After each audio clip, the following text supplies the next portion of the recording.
goal setting. Align your 2026 vision before the year ends. Welcome superheroes. You're here because I know you felt it. We've all felt it.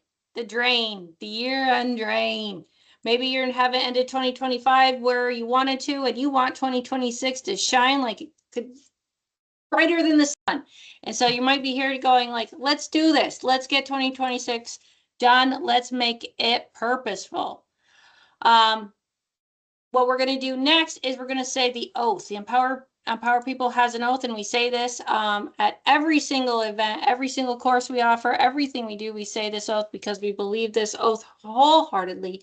So if you could, make sure you're on mute. It looks like everybody is, and just repeat the oath after me. I, Tiffany Joy Greene, do solemnly swear to accept a lifelong obligation to hone my superhero powers and apply those superhero powers to the good of the people I serve. I will promote and add to the ongoing success of Empower People, its members, and the people, organizations, and communities it serves. I will help prepare the next generation of superheroes. I am driven to be a positive change agent for those I serve and interact with. And as I always say, we're going to do an empowering dose. You know what that is? That's called a superhero pose. That was just me saying the superhero pose. So you put your hands on your hips, shoulders back, head up, held up high, looking off into the distance. This is the superhero pose. And literally, psychologists and scientists have proven that when you do this pose, you will in fact feel empowered. So feel free to take a dose anytime. You can't OD on this one, folks. So here's the superhero pose. Let me know if you feel empowered in the chat. Okay. So every November, at least you should be, we're setting goals. We set goals that sound great on paper. But by February, a lot of times they're dust. And why? Because most goals, oh, I'm excited. Okay, yay! Yoo-hoo! Awesome sauce. So, but by February, they're dust. Why? Because most goals are born from pressure, not purpose. And when you feel pressure, you set goals based on what you think you should do, not something that you actually think, not something you actually need to do, right? So we chase trends, we chase numbers, and we're chasing other people's expectations, and then we wonder why we burn out and why we didn't achieve our goals. So as you can see on the screen, 92% of goals fail. 92%. And it's not because people lack effort. And a lot of us might have that negative voice in our head blaming ourselves for why the goal failed. Oh, I'm lazy, or I didn't do this, or I didn't do that. But it's usually because it's a lack of alignment.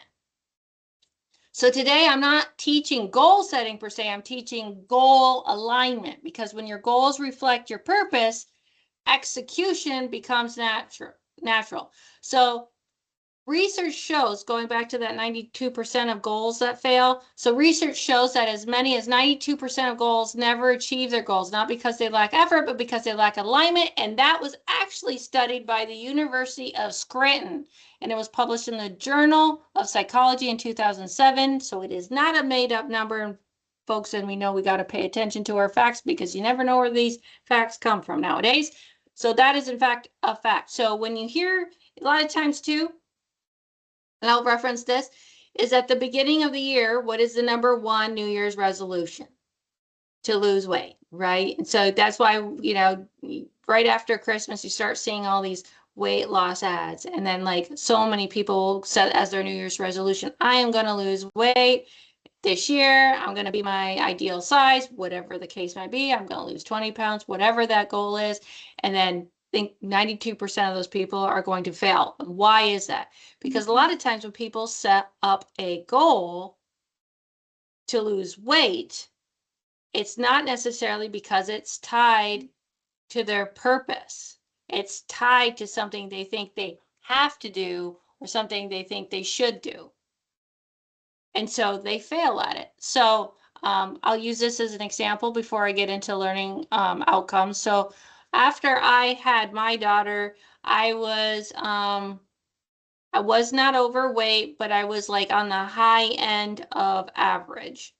And I was concerned because high cholesterol and stuff runs in my family. I'm like, well, if this is where my weight is at now, if I keep going on this trajectory because our metabolism slow down and whatnot, I'm going to become overweight. And then if I become overweight, then my cholesterol is probably going to get worse. My blood pressure, I don't have a blood pressure problem now, but then I'll probably have a blood pressure. And I'm like, then my life expectancy is going to shorten. Like yes, welcome to my brain. This is how I think. And I said, well, I don't want to have that problem. I want to be able to live. I want to have a long life expectancy. I want to be there for my daughter. And yes, I want to be there for my son too, but he wasn't born yet at this point. So my goal was to lose some weight to keep myself square in the like the range of normal, but in the average of that, and then to maintain it, not just to lose the weight, but to get into that average, and everybody's different, but in that average and normal, and then maintain it. So it was a lifestyle change rooted in the purpose of trying to achieve as much life expectancy, as long of life expectancy as possible, so I could be there for my children. Did I do it? Yes. Have I maintained that? Yes. And so I can say that I've been in the same weight within, because our weight fluctuates, especially us women, within the, 5 pounds or so. I've been consistent for I got to do the math, 14 years. 14 years, and it's because of that. It was not just, it was, was there some trick? Like diet, exercise, all this? No. But see how the goal of the why, the purpose, it was the mindset that helped me achieve the goal and then maintain it.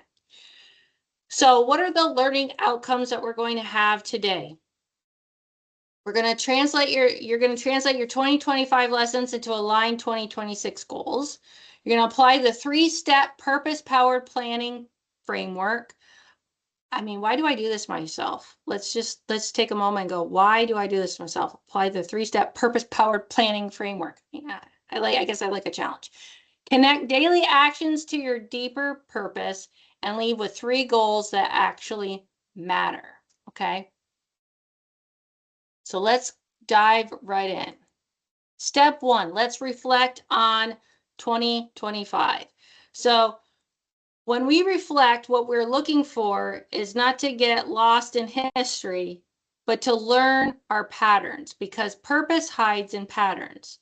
So the first thing I want you to do is have your notebook ready, or any kind of piece of paper, wherever you feel comfortable writing. And for those who have said no more to paper, you're an app, whether it be OneNote, whatever you like to write on. And I'm going to ask you 3 questions, and I want you to answer these questions, okay? Think of 2025 think of 2025 as feedback, not as failure, okay? So when you're thinking about 2025 this year, where did you come alive? Or in other words, what energized you this year? I'm going to give you a couple seconds. I want you to write that question down. This is really important to write this down on a piece of paper. What energized you this year? What made you feel like you came alive? When you're finished writing that, please give me the thumbs up, or so I know.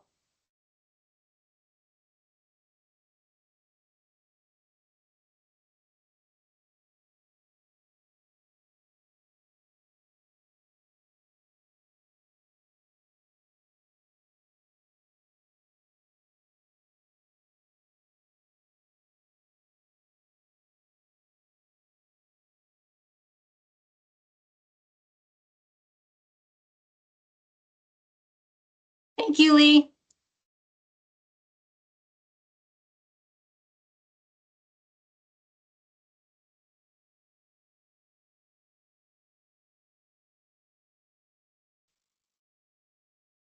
Got it, Jess. Thank you.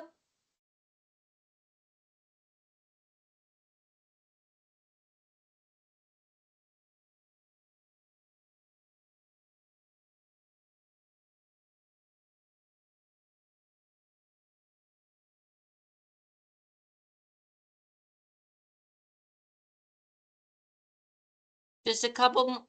Okay. Got a thumbs up from Tammy? Okay. Thank you, Marilyn. Got you.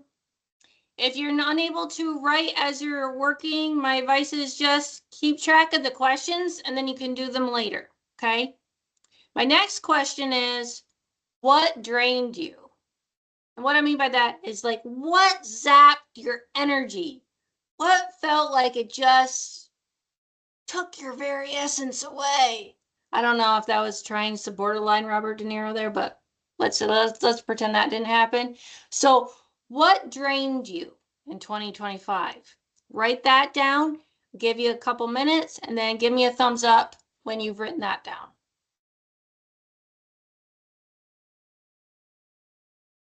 Ooh, somebody, geez, Jess, that was quick.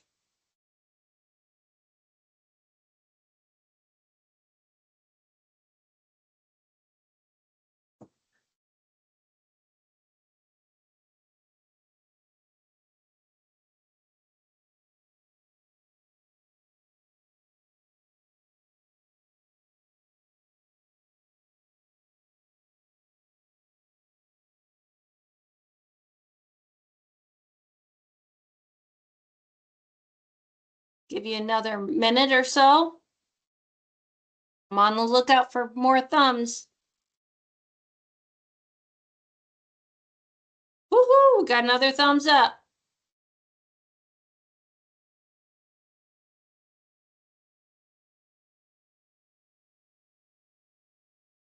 And another thumbs up. Look at that. Beautiful. Beautiful. Okay. So the third question. What did you avoid but probably should have done in 2025? And when I ask that question, then really what I'm asking is, what did you dodge that might have actually unlocked a growth opportunity? Okay, so what did you avoid but probably should have done? And again, if I reframe it, because it's actually a very positive question, what did you dodge that might have unlocked growth for you in 2025? I'll give you a couple minutes. Jess, dear, I have a feeling you wrote all your answers pretty quick. Lee, I got 2 thumbs up already. No pressure to the others.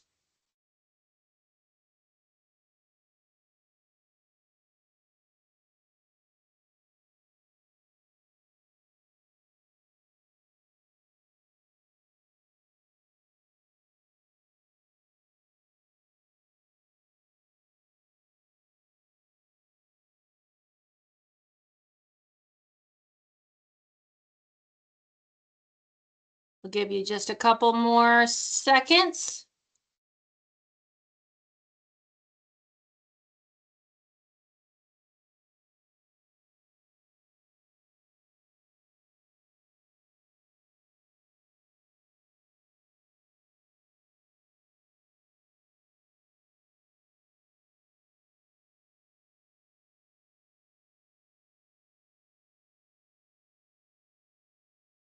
If you are still writing, it's okay.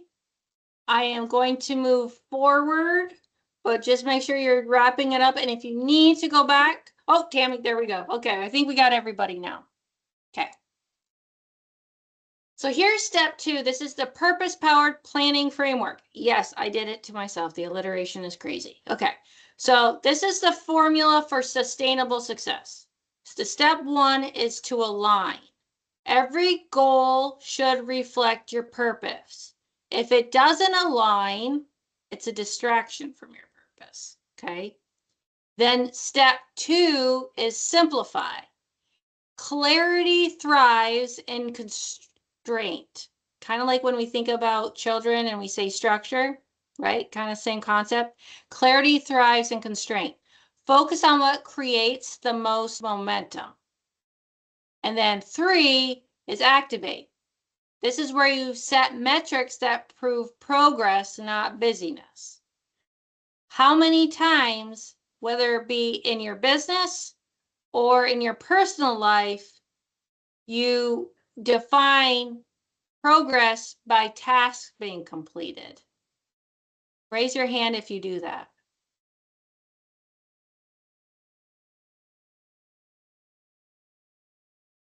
I know lots of people who love, yeah, I'm seeing a hand. I see a hand.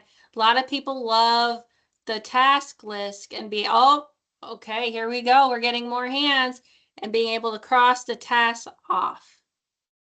But the question is, that might give you that quick jolt of like, I accomplished the thing. And I'm not telling you not to accomplish tasks, but what I'm saying is busyness does not equate to activation.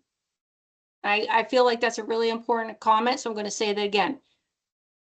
Busyness doesn't necessarily mean activation.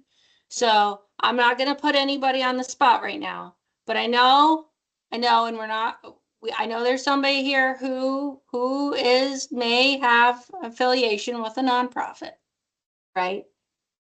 And as a nonprofit, when you provide your report at the end of the year, your annual report, to say, what have you done, right? What is it that you're trying to show with your annual report? You're trying to show the impact that the nonprofit had in terms of its mission. So sometimes, and probably more than sometimes, quite frequently, in fact, just today, I read an annual report from a nonprofit, and yes, nobody here, just to be clear, nobody here, but I read an annual report of a nonprofit, and there were lots of tasks that were outlined in the report that showed that the people affiliated with that nonprofit were very busy. One thing that really stood out to me that I thought was interesting was they put in the annual report the number of miles they drove over the last year. I had no clue how that drove their mission forward. I mean, the mission was not to increase their carbon footprint or emissions.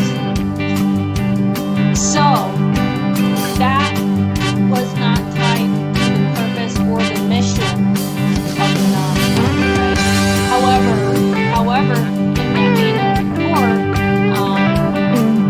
it had said,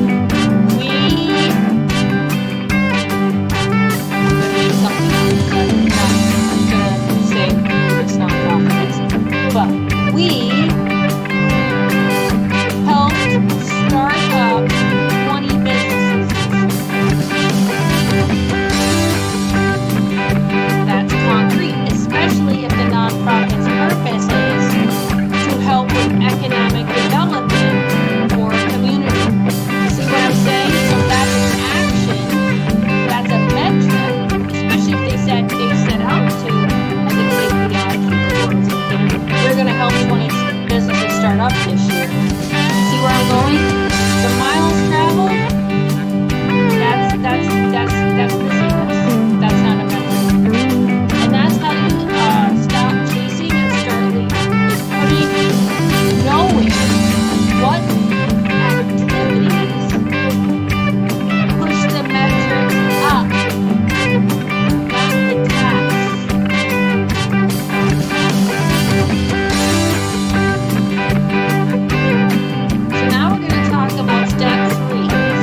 with your purpose? Does it create momentum or drain it? Or will it matter in 12 months? I'm going to give you some time to do that. Timer starts now.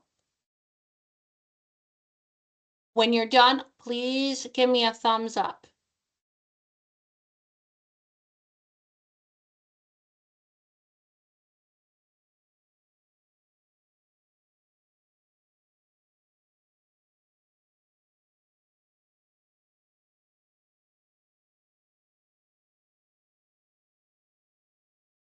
Lee, you are on the ball.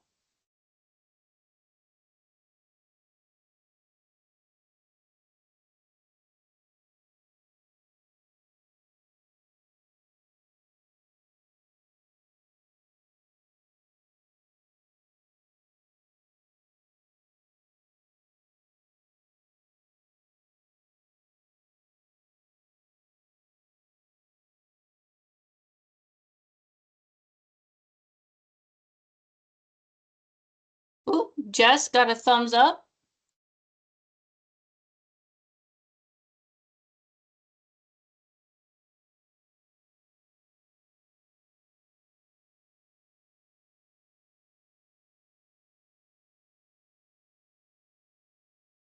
I'll give you oh, Tammy, wow, okay. Thank you, got the thumbs up, cool beans, okay.